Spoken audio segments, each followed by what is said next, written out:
Okay, we're here with Marty Hanks of Just Bee Apiary, Just Bees, and he speaks for the bees. And Marty, what are the bees doing out here in the plant and in our eco park?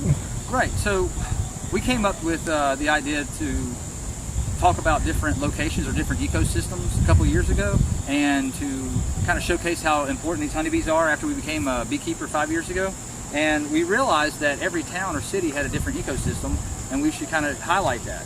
We come into Pittsboro as a kind of a no-brainer for us because of all the great work they're doing here with Lyle and Tammy and everybody. And we think about like biodiesel, you know, they use it as a product alternative, but it basically comes from a waste stream product.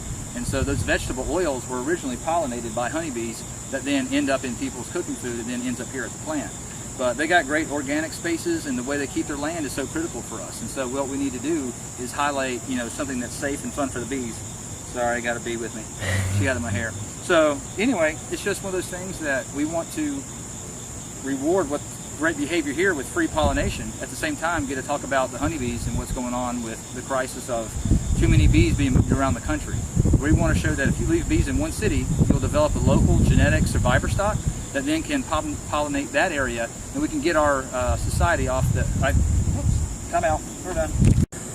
So Marty, we know how the bees can benefit us, but how can we benefit the bees? Okay, that's a really great question, because basically looking at a species that's almost 70 to 80 million years old, they really don't need us. And so now we've become, because of our agricultural system and the way we live in our land, either private or farming, we become reliant on them so much. So the best thing that we can really do is to stop spraying the chemicals that we're putting on that's so harmful for the bees, and do manual labor or alternative materials.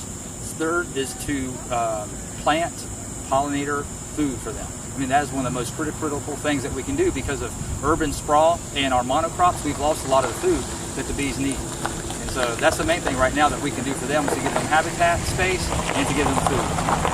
Okay.